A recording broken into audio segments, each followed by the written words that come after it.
and welcome to the Kink Perspective. My name's Chris. I'm a psychotherapist and consultant. And today's episode is a bit of a milestone, guys. This is my 200th episode of the show. When I started this 4 years ago, it was just me sitting down. I was talking through the things I kept seeing in real kink dynamics and relationships and talking about all the feelings underneath it. I didn't plan for the show to grow the way it has. I didn't expect people to keep showing up week after week, the audience to keep growing, the questions to keep coming in. Yet, here we are. And I appreciate it more than I can really put into words. So I want to take a moment and thank all of you who've supported the show from the early days and those of you who have found it somewhere along the way. Your messages, all the sharing, the way you keep these conversations going, it really does matter. And it's what's allowed this show to get where we're at today. So if you haven't already, do me a favor, take a moment, follow or rate the show wherever you listen. If you're on the Spotify app, hit that 5-star. This allows others to find the show, to hear these conversations. If you're following on YouTube, like, subscribe, so you can always get when the new episodes drop. It really does help more than you all realize. And, if you want to support the work directly, there is a donation link in the show's description. That way I can keep this all independent, and that's all for you all, right? No sponsors, no outside pressure, just the conversations we have here. All right. Now, for today, for this milestone, I wanted the community to have a say. So I went on social media, I went over to Fetlife, and I put up a little poll, right? Put it up in a couple of places. And I let you all choose from a selection. And today we're going to cover, this is going to be a myth-busting episode. So I did the vote, right? Put up a few myths that I thought you all might want to hear me talk about, and the results were absolutely clear. The top two were the idea that no harm exists if harm was not intended, and that the belief that only coercion happens to submissives. Now, these come up everywhere in discussions. I see them in DMs and sessions, community spaces, dungeons, people talking about it even during demos, right? People repeat them without even noticing the effect they have on relationships or their dynamics. So today, we're just going to talk through these myths the same way I talk about everything else on the show. Straightforward, grounded, and based on what's really happening in the real world in these real situations with real people, right? There's no polish here. It's just the truth of how these things play out when you look closely. Now, the first myth today, it's a big one. And it shows up in almost every part of the lifestyle. So we're going to start here. So we're going to start with today. If no harm was intended, it is an abuse. Now, my God, I see this in writings. I see this everywhere. I think most recently I saw this play out in a community. And it doesn't matter who said it to who, but they were saying it like it's a standard thing that they operate when they're mentoring, and even that was confusing to me. So I'm not going to call these people out because that's not my place, right? It's not what I do, but I'll just say that I had a really adverse reaction when I heard that. But let's start with this myth, right? Because we see this happen, right? We see it on social media. Our friends are telling us about it. We see it the way people defend their partners or in the stories that come up inside long-term dynamics, and even the brand new ones. Now, whenever someone feels hurt or confused or shaken by something that's happened, the idea eventually enters the conversation. Someone's going to say, hey, they didn't mean to do it, right? I know they care, so it's not really abuse. We're trying to minimize here, right? I shouldn't feel upset because all they were doing was try to help. It's become a way people try to actually soften the truth, and it gets repeated so often that it feels like a really reasonable explanation inside of this whole distortion. And this myth sticks around because most people want to believe they're good. They want to believe the person they care about's good. They want to believe their intentions are actually there to mean something, to act like a shield. If something, meant well, or if someone meant well, sorry, then the harm shouldn't matter as much. That becomes the logic. And it gives people a way to stay connected without having to look directly at the moment where something went wrong. It also gives people a way to avoid conflict because most people don't like getting involved in conflict. So if you can convince yourself the other person was trying their best or they had their best of intentions, then maybe you can pretend the hurt was smaller than it actually was. And I get why people fall into this. It's easier to cling to intent than to face the idea that someone you trust crossed a line. And it's easier to point at that intention than to face the reality that the harm happened, even if it was accidental. But here's the kicker: the nervous system doesn't care about the intention. The body reacts to what's happened, not with what someone hoped would occur. You can love somebody deeply and still flinch when they raise their voice. You can trust somebody and still freeze if they ignore your boundaries. Your body responds to the moment, not to the story wrapped around it. This myth survives because people are scared of what it means if they admit harm just happened. And it raises questions about safety and judgment and responsibility and how much the dynamic rests on hope instead of clarity. So people reach for the intent like a safety blanket. They think it protects the relationship. But usually it keeps both people from looking at, honestly at what's happened and the impact of it. And until you look at the impact, nothing changes. And that's where this conversation has to really begin. So let's slow this down for a second and talk about the difference between intention and impact, because a lot of people mix up these two things without realizing it. Now, intention belongs to the person acting. It is their reason, their thought process, their explanation afterwards, right? Impact belongs to the person receiving whatever happened. It's their experience, their reaction, their emotional and any physical response. These two things aren't the same, right? That's the difference. And the biggest part, they don't carry the same weight. Someone can have the best of intentions in the world and still create harm. And someone can mean well and still cross a line or cross a boundary. Someone can love you and still misread your signals or ignore something you said because they were focused on what they wanted the moment to be. And your body's is only going to respond to what actually happened, not the story somebody gives you later about how they meant for it to take place. And that's the part a lot of people struggle with. They want the nervous system to respond to the intention, but it responds to the outcome, right? Your heart rate's going to spike because of what's happened, not because you believe the other person cares. Your stomach is going to sink because something feels off, not because the other person insists it was supposed to feel good. And once your system is activated, it doesn't calm down just because someone explains themselves. If anything, those explanations can sometimes make it worse because they ask you to ignore your own reaction. They're asking you not to listen to your body. This shows up in all kinds of ways, right? If you have a dominant that pushes a little harder than they should, right? Thinking they're helping someone reaching a deeper submissive state, maybe that was the plan in their head. And they might have even believed that they were, guiding with experience. But the submissive freezes, or worse, they start to disconnect or go quiet. And afterwards, well, the Dom's going to say, hey, I meant well, right? I was just trying to help you grow and experience more. The intention here might have been positive, but the impact afterwards was not. And that's the difference we've got to notice.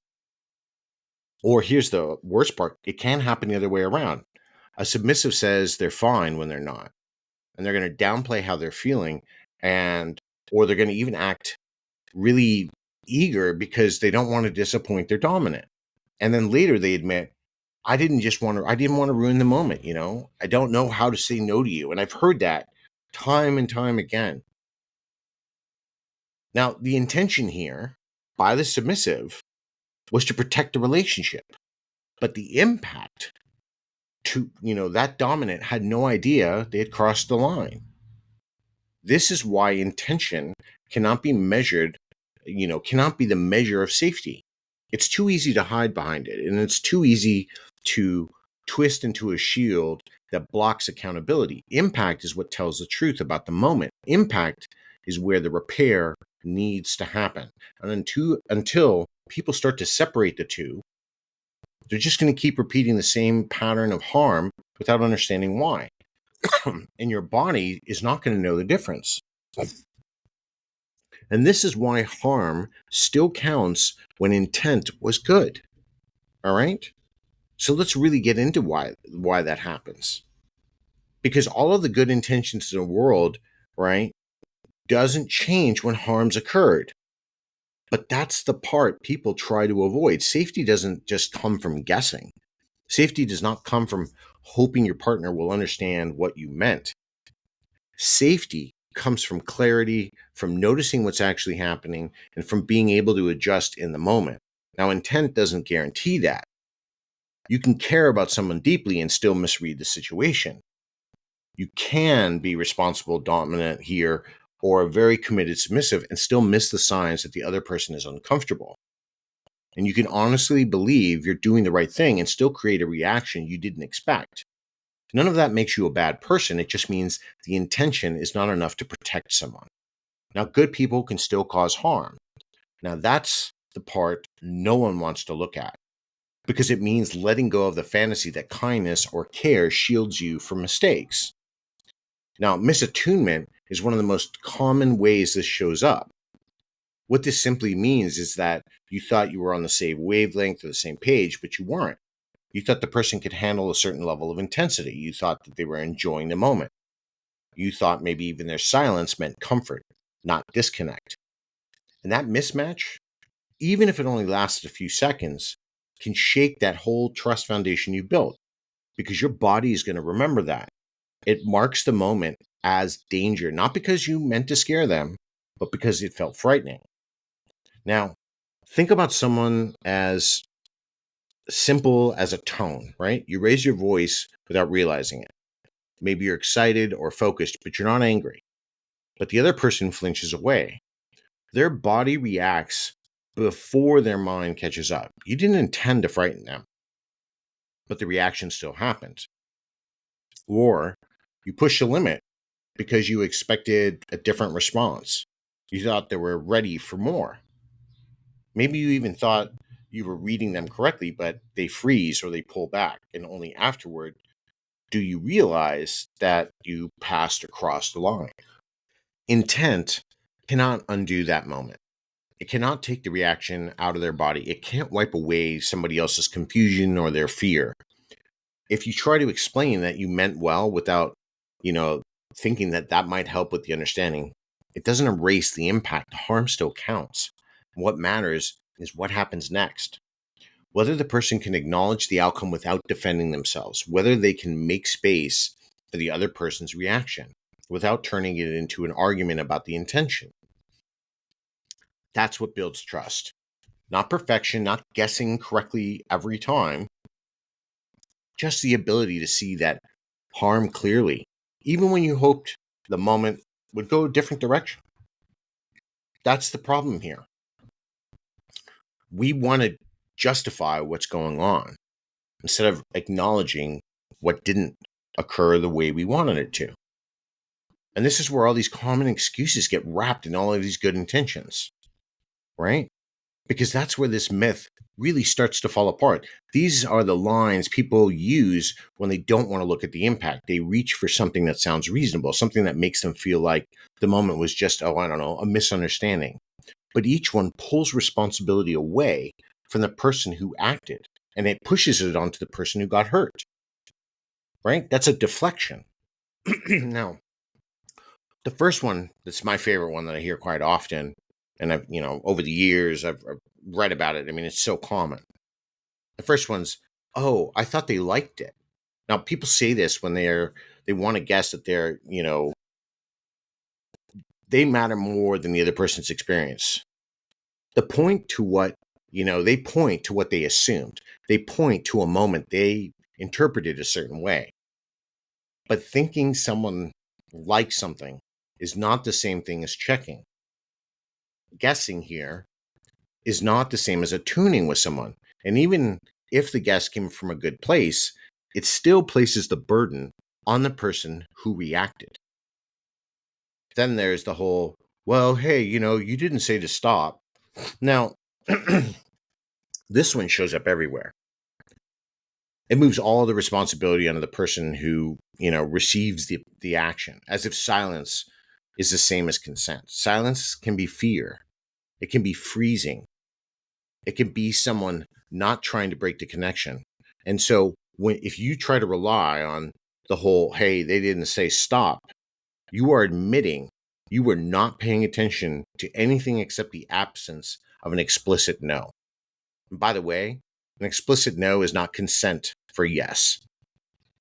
That's not negotiation.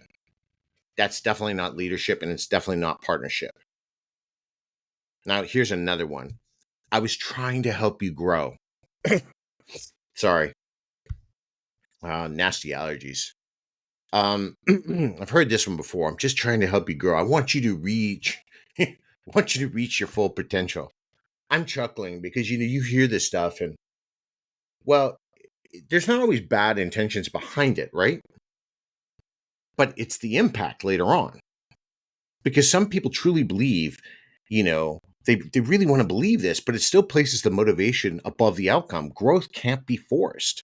If someone is pushed past what they can regulate, it doesn't become growth, right?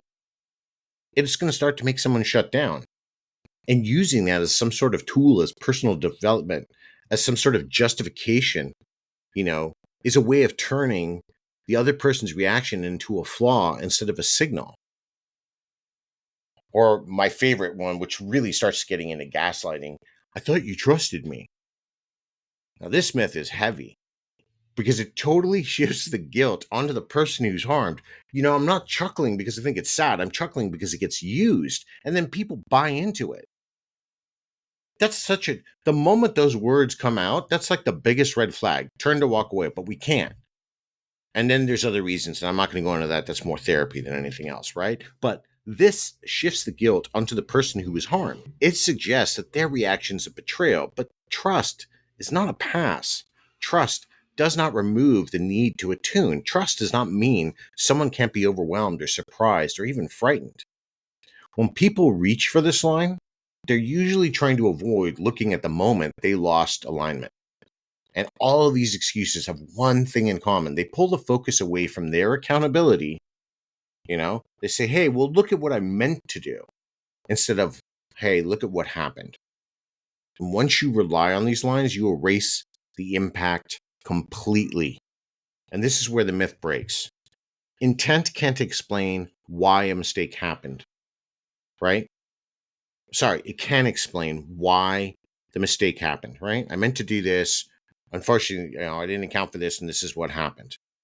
But here's the bigger part. It doesn't erase the harm that it caused. We need to understand that. So let's shift into what healthy dynamics actually do when unintentional harm happens. Because it's going to happen. Even in the strongest relationships, even with people who are deeply connected or very experienced and trying their best, the difference between healthy and unhealthy dynamics here is not whether harm shows up. It's how people handle it when it does. Now, the first thing healthy partners do is own the outcome early, right? Not the intention, but they own the outcome. They don't argue about what they meant. They don't try to walk it back in some sort of different interpretation. They don't say to you, hey, you just misunderstood me, or you took it the wrong way. They start with, you know what? This landed badly. Or I pushed you too far. And I know this hurts you. That step alone changes the entire direction of the moment, because it tells the other person they're not going to have to fight to be heard. They're not going to be dismissed, right? And the second part is checking in without being defensive. That means your tone's steady, your face stays open, your questions stay simple. You're not fishing for reassurance. You're not trying to get them to say you did nothing wrong. You're trying to understand what happened in their body and their mind. Healthy DS makes room for that conversation, even when it's uncomfortable. And then comes the repair. And repair happens before anything continues. Before play, before protocol, before the dynamic slips back. into its usual shape, right? Repair is not an apology thrown out quickly. It is a moment where both people slow down, look at the rupture, right? It's acknowledgement, it becomes clarity, it's reassurance. It's naming the moment and not running from it. Repair is part of a real relationship. It's not weakness. And in a, DS dynamic, repair is what stabilizes the bond again. Healthy dynamics also adjust after harm. They update their protocols, their expectations, look at their roles, communication patterns, right? Something that means dialing back the intensity, right? Sometimes it just means adding a check in phrase, or it means recognizing that a limit needs to be firmer than you thought. These adjustments are not punishments, they're a part of creating a relationship where trust can keep growing instead of shrinking. And here's the truth, none of this erases the fact that the harm happened. But what it does show is that both people are willing to deal with the reality instead of hiding behind their narratives. When unintentional harm is handled well, it becomes a moment of clarity instead of a fracture, and it becomes a part of the foundation, not a crack running through it. And that's what a healthy dynamic looks like.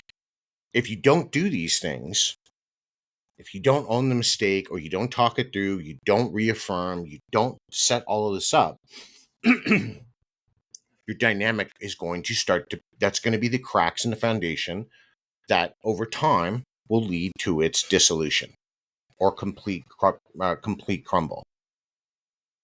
And, somebody's going to inevitably have been asked, well, how do you know this for a fact? Well, I can just look at relationship case studies. And they're there. The evidence proves it, right? Look, before we get to this next myth, I want to slow this down and just talk about what I want you to take from this one, because people hear conversations like this and they start second guessing themselves. They start wondering if they're being dramatic or they're overreacting, or if they should have been more understanding of the other person's intention. And I see that all the time, and it pulls people away from their own instincts. You're not too dramatic for how your body reacted. Your body reacts before you have a chance to explain anything else, right? Especially to yourself. It responds to a tone or speed, pressure, silence, or that feeling that something has shifted in the room. That response is not a judgment on the other person. It's, not a claim that they're terrible or unsafe. It's simply your system noticing something. And you're allowed to pay attention to that. You're allowed to trust that something in you was trying to get your attention. Your body's literally telling you. You just got to listen to the data and what's it saying. You're not wrong for needing accountability. Accountability is not punishment. It does not mean throwing someone away. It does not mean assuming the relationship is broken.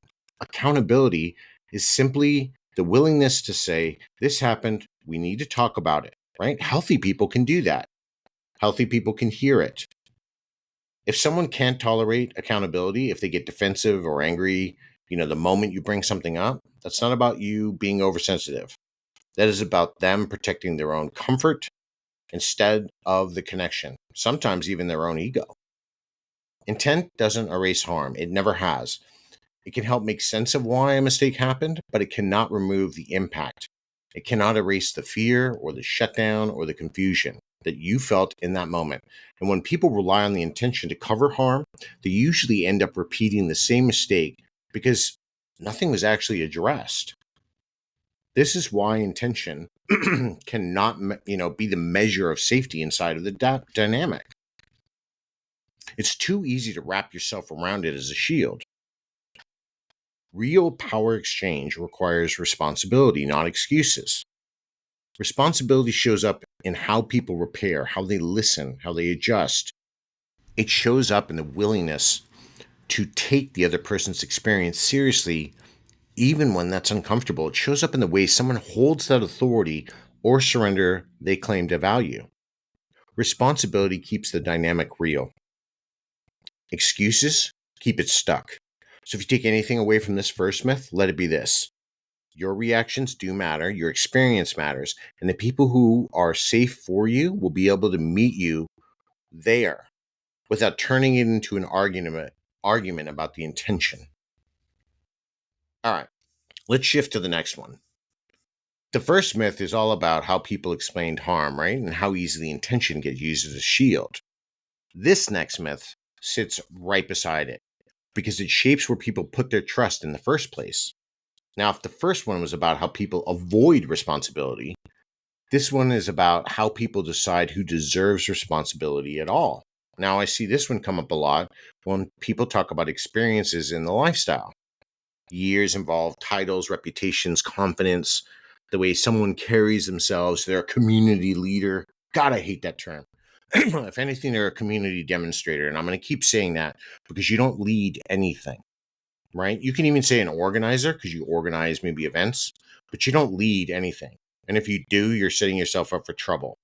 Almost every place I've looked, Melbourne, Australia, Georgia, Atlanta, Georgia, Florida, right? What happened at the beginning of this year?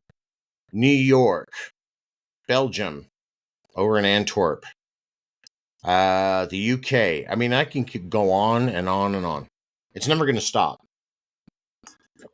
because the moment you put somebody in a position of power, they believe they're untouchable, and them going out and causing harm is a whole different thing. I'm not going to get into that today. I've talked about it till I'm blue in the face, right?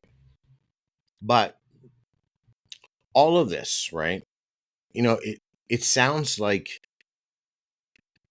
these people get treated that just because of their reputation is proof that they're safe. And it sounds really comforting. It gives people something simple to rely on, but it creates a whole lot of blind spots, big ones. So let's get into this one because it has a way of pulling people in before you absolutely know what's happening. So this one is experience automatically makes someone safe. It doesn't. That's the short, the end, right? End of the myth. No. Let's talk about this because it has a way of totally slipping in quietly.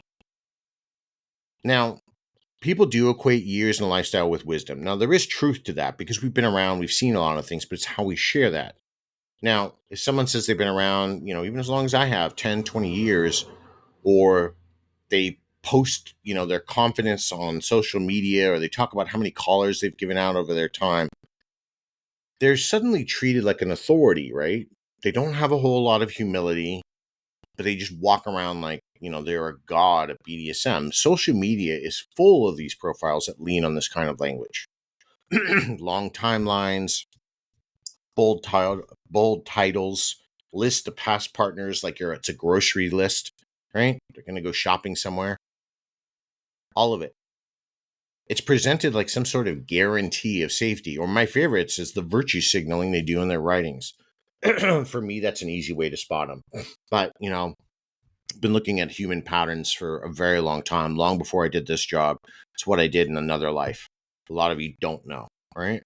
But that's the point, because it makes them appear a certain way. And I get why people fall for it, because it creates a shortcut. It lets new subs feel like they're stepping towards someone who knows what they're doing. Experience sounds like security, and it sounds like consistency, right? It sounds like someone who's not going to panic or lose control or maybe even push too far. And it gives people a way to relax before they actually know the person in front of them. But here's the problem with that.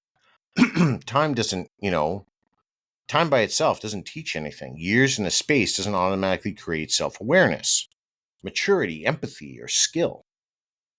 Some people stay in the lifestyle for decades without changing the way they behave. And they repeat the same patterns. Look at Florida. That's a prime example. The same mistakes, the same blind spots, just with more confidence.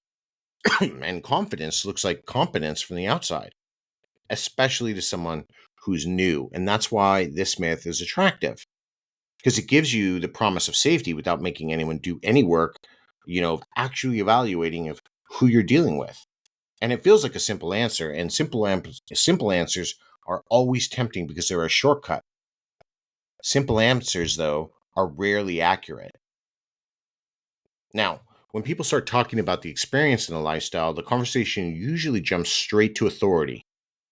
I've been in the lifestyle for 27 years. So I hear this when I sit with other DOMs, and I don't tell them what I've done or many classes I go to. And by the way, I go to them quite often, right? Because I'm always looking to evolve and hone my craft. But when I hear these people talk about, they've been in for so long, 5, 10, 18 years, right? Everyone just assumes that they understand everything deeply. But when I slow that actually down and I look at what the experience really says, it becomes a lot less impressive than the way they describe it. Not too long ago, I was sitting with someone in a room and she was professing, she'd been in it for 18 years. I'm like, that's amazing. A sadist, a fellow sadist. I'm like, that's amazing. And I'm going through some of the core things. It was eye-catching to me. There had been no change from day one of when she started her journey to where she was 18 later. There was no evolution, no nothing. Check-in, safe words, nothing. No classes. As a matter of fact, she was teaching. I couldn't understand what, because she hadn't learned anything new. The script stayed exactly the same. Now, experience, yes, is mostly time, and time exposed to something. But here's the other part. There was time repeating certain behaviors, time spent around certain environments, time doing the same thing and the same style of play, time watching others, how they act. But none of that automatically turns into wisdom. And it didn't for this person in particular. It just meant someone has been near the scene or the thing for a while. Experience is also familiarity. And they used a lexicon of words, right? You get used to our social cues. You get used to the patterns fall into. You learn how to talk the talk. And I see this all the time, right? You learn how to move comfortably in spaces that would feel overwhelming to someone that's new. But familiarity in these spaces is not the same as insight. I can be familiar with this culture, right? I can be aware of it, but I have no idea how to treat people inside of it. And experience is repetition. You can repeat the same habits, the same scenes, the same approaches, even the reactions, but repetition doesn't create skill on its own. It only deepens whatever you're doing already. If someone repeats healthy, thoughtful behaviors, then their experience strengthens that. If someone repeats controlling or careless ones, their experience strengthens that too. So time reinforces patterns, not character. And this is the part people miss. They see a really long history and assume it means the person is, got growth. But growth does not happen automatically. Growth takes reflection and accountability, looking at our own behavior, going to classes, doing all of these things, especially when something goes wrong. And a lot of people that stay in the lifestyle for years, don't do any of this. They don't even try to get better. They don't want to learn. As a matter of fact, they'll join and pick a title, and they don't ever attend. They don't read anything. So how do they know anything about BDSM? Because they're just hanging out, got on like fetish.com or Fetlife and just learned a few words. They don't get better. They just get more confident about the way they already operate. They're scamming. And don't even, again, their intent doesn't erase their harm, but they're scamming because they want to satiate their own needs. So they don't really care about the other person. They don't care enough to learn their role, right? And experience, by the way, also says nothing about empathy or sympathy. It's nothing about ethics or even their ability to regulate. It doesn't tell you if someone knows how to attune to fear or shut down, right? It doesn't tell you if they're going to listen or if they're going to prioritize safety over their own ego. All of these qualities take work, not time. So when someone leads, I have 15 years in a lifestyle, they're giving you information, but not the information you think. They're telling you they've been present for a long time, nothing more. It's not a guarantee of safety. It's a sign of maturity, right? It's not the sign of maturity they think it is. It's just a timeline. And timelines alone can't protect anybody. That's why whenever I talk to people, they're, what are you doing? Well, hey, there's this really cool class coming up and I'm going to go and attend it because I want to learn this, or there's a new something and I want to go to it, right? Because it's about growth, honing the craft, learning more, learning from others who've done it longer, learning something new, refining a technique. right? But we need to understand why assuming experience equals safety to get people, which then gets people into trouble. Because this is where the myth starts doing the real damage. People hear that someone's been in a lifestyle for a long time and then they just chill out. They drop their guard. They feel like they can trust that person more than somebody else who's new. Now, that assumption alone creates openings for harm that nobody notices until it's far too late. Now, veterans of scenes, can carry old, rigid beliefs. No, I'm fine with that because that's the rules that have protected me, right?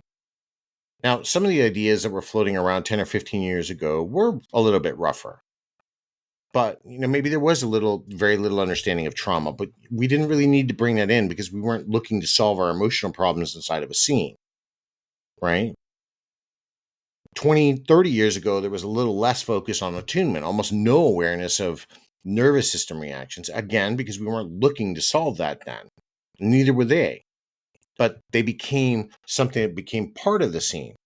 And a lot of the old school dominance was built around pressure and endurance, not technically relational skills. Someone who's been around for decades may still be holding on to ideas that were really never healthy to begin with, but that have evolved. However, if you're still stuck 40 years ago, believe you shouldn't listen or whatever, time's not going to clean all that up. Experience can also reinforce bad habits. So if someone's been doing something the same way for 20 years and nobody's challenged them, they can start to believe their approach is correct by default, right? They point to the experience as proof, even though all that really matters is that no one's ever really said anything. And we need to be honest about something else. People can get skilled at manipulation too. The longer someone is in the community, the more they learn the language, the performance, the cues, if you will. They know how to sound confident. Again, look at Florida in the beginning of this year. They know how to flatter, how to present themselves as a capable or wise or, like there's some sage. That's just ridiculous to me because I shy away from all of that for what I know. I'm just do what I do because I enjoy it, right? I don't want a status because it's an undue pressure. And when that pressure gets on somebody, they just start to like use it. And for them, that creates safety. And others, that have ill intentions use it to disarm people. And from the outside, confidence looks the same either way. Then there's authority bias here. When someone speaks like an expert, and people tend to believe them if they have followers, or they teach classes, and they have a really loud screaming voice online. And they just tell everybody it's only this way. People assume the crowd is a sign of trustworthiness. New submissives especially get caught by this. They look at someone with a big presence and assume they're going to be safe. And they assume community attention means community approval. But Chris, you have a lot of followers. I do, but I rarely acknowledge that. I only acknowledged recently because I want to thank everybody else for joining me about mental health, not because I'm clamoring after who's following me. I don't care about that. Attention makes me uncomfortable. I don't like it, right? For me personally, I don't like people asking me about my prior life. It's kind of weird anyway. Why do you want to know what I had for breakfast? It's weird. Stop doing that. There's a couple of you who do, and I'm speaking to you now directly. So I've said it's weird. Stop asking me. Okay? No, it's not avocado on toast because that's disgusting to me. Anyways, I'm getting off track. All right? This is where people get all starry-eyed. Any type of, they think that any type of perceived time inside, right, is somehow some blanket, even if they see a red flag, because the attention that they're getting from this person who's got 15 plus years feels validating. And they forget that someone who's popular, right, can still be harmful or careless. We saw that with the dude out of Australia or the guy over in Maryland, right? Or the countless others that I can see and think about. I don't really know why I can't mention their names. I guess I could. The one guy who was plagiarizing and stealing stuff down in Australia and had a whole lot of people on the go. I think he went by the name of Aussie Primal at the time, or that was his social media handle. I don't really care because he stole my work and, I was kind of unhappy. But until he got caught, like, red-handed. Anyway. But guess what? All of that experience wasn't a measure of his safety. He created shortcuts that felt comforting. And if people spoke against him, he silenced them, he blocked them, right? And all those shortcuts that dude took, they blinded people to the reality. And that's where, this is going to start to crack. So if experience doesn't tell you whether someone's safe, what does? That's the part people rush through. But that's the part that matters. Safety comes from who a person is, not how long they've been around. Right? I've worked with some guys who were in the military for like 20 plus years. Holy God. They were, a lot of times they didn't follow protocols. They weren't safe, right? Thought they had all this wisdom. They were dumb as rocks, right? If it comes from character, not reputation, and you can hear that in the way someone behaves long before you step into a scene with them, right? They understand self-awareness, humility. They know how to self-regulate, right? And accountability. There's that word, that A word pops up, right? A safe partner can hear no without being, injured personally, like emotionally, and they're not going to sulk. They don't want to punish you. They're not going to withdraw, right? They treat no like information, not rejection. That's the clearest sign of emotional stability in the dynamic. They also respect limits, right? They understand people's emotions. They don't treat your boundaries as suggestions, and they don't frame your caution as a lack of trust. They understand the difference between challenge and pressure. A safe person has a track record of repairing harm, not just avoiding it. Hopefully, they don't have a long track record of harm, right? Different story. But they don't run from conflict. They don't disappear when times, get tough. Repair tells you much more about someone than a perfect scene ever will. But the biggest sign of safety is how someone treats your hesitation, not your enthusiasm. Anyone who could be attentive when you're eager, right? Anyone can. Your enthusiasm flatters their ego. But your hesitation is going to reveal their character. Does it slow them down? Do they check in? Are they going to pressure you? Do they get mad? Right? How someone responds to a moment tells you more about who they are than any number of years in a lifestyle. That's the real criteria. Not time, not titles, not history. Safety built on character, not a timeline. Now, I'm not going to just sit and beat up on DOMs because I hate to tell you submissives do this too. And for all you subs out there, I'm sorry. You are all not perfect because at the end of the day, we're all people underneath these things, right? So there are a few traps that do fall, when someone hears people fall into when they hear people got experience.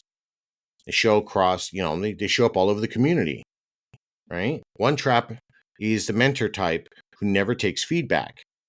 This is a person who positions themselves as a teacher, but the teaching always flows in one direction only. They know everything. They correct everyone. They talk about the lifestyle like they absolutely created it, right? Now, because they sound so confident, people assume they're just right. Now, that doesn't take long if you actually start looking around to figure out they're probably wrong, but that's fine. You just believe in it.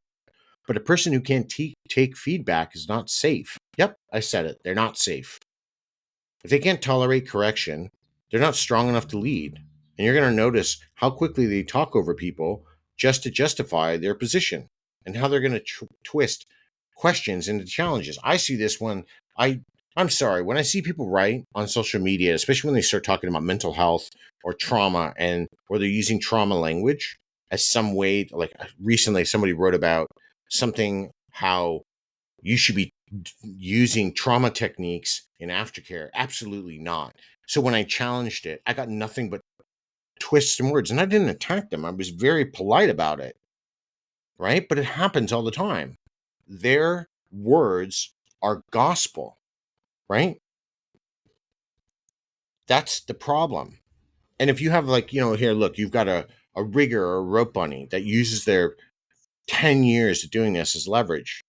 These are the people who have followings. They teach classes. They might even own a rope dungeon, right? I'm just picking on the rope community because you all know I love you. right? I just can't wait to be a part of it, said Chris, never, right?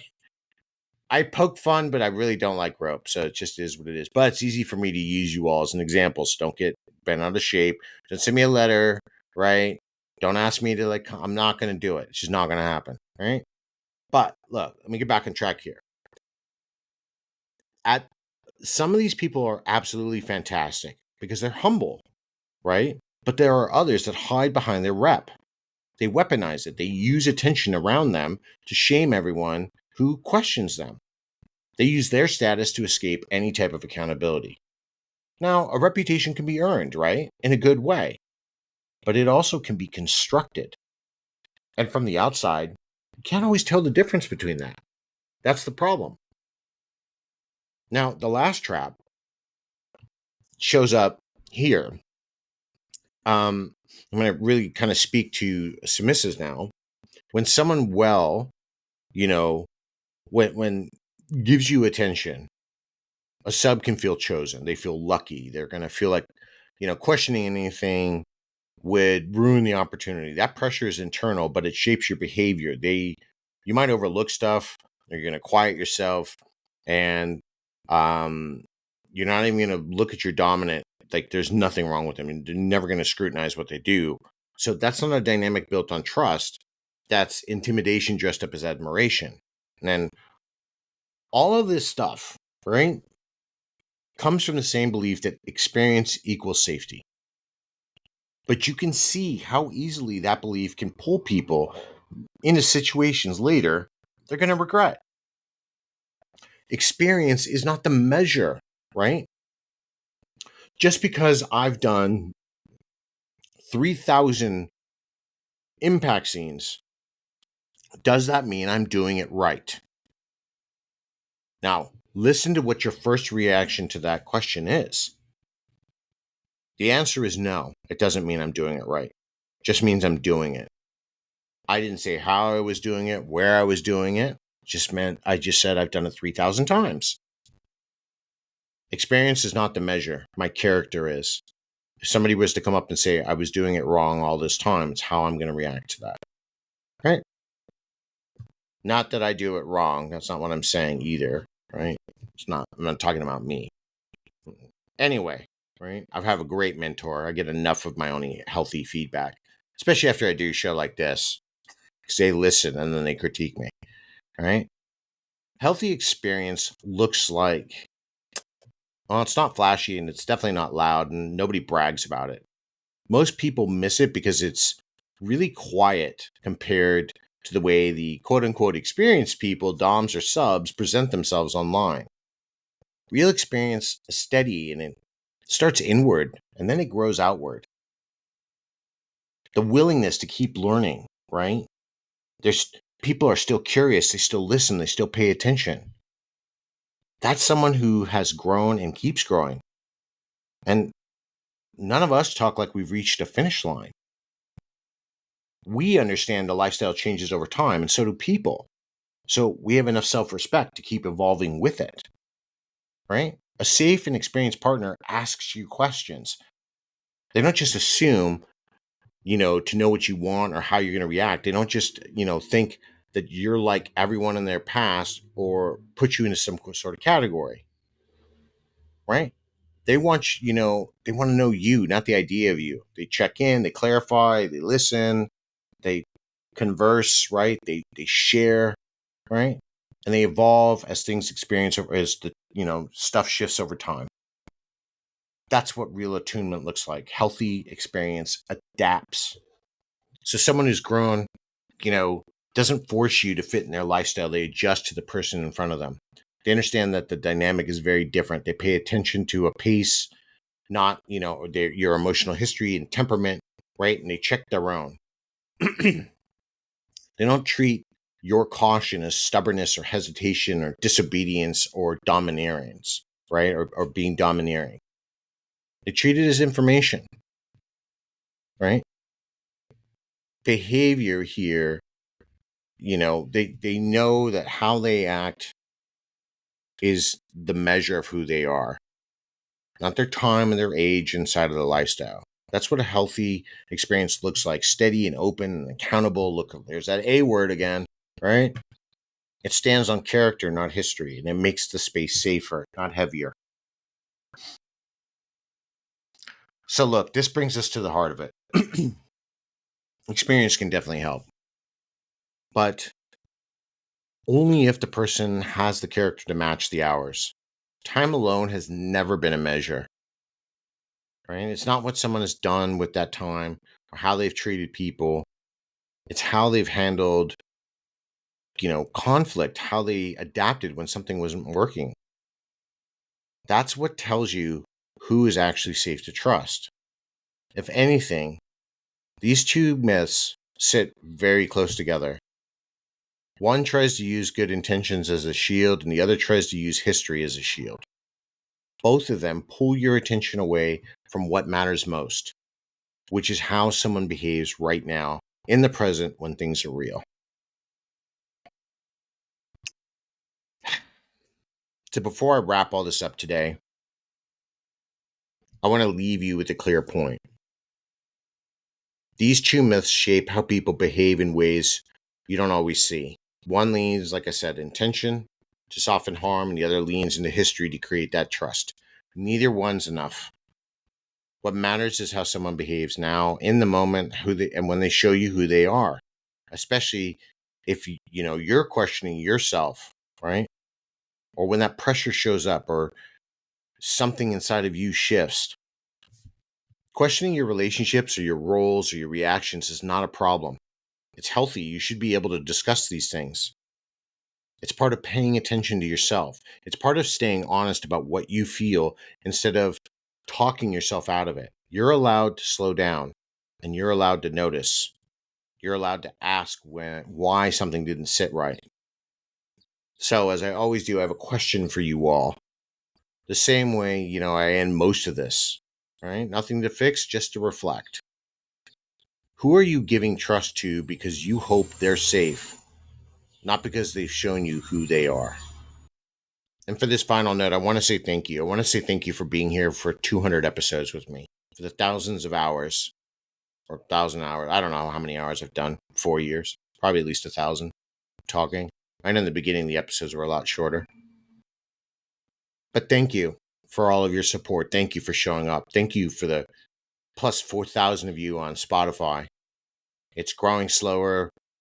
You all are listening. You all are communicating to me. Costa Rica, I hear you. I appreciate you. Right? Why do I send shout outs? I get this question. I want to address it. Because sometimes people reach out from places I never assumed, and I want them to know that they're heard. So I hear you. Right? Just like I heard about China, which really surprised me, and some other places. Right? I'm more on the African continent. Morocco, Marrakesh. Thank you. I had to translate that. Didn't really understand because I don't speak Arabic.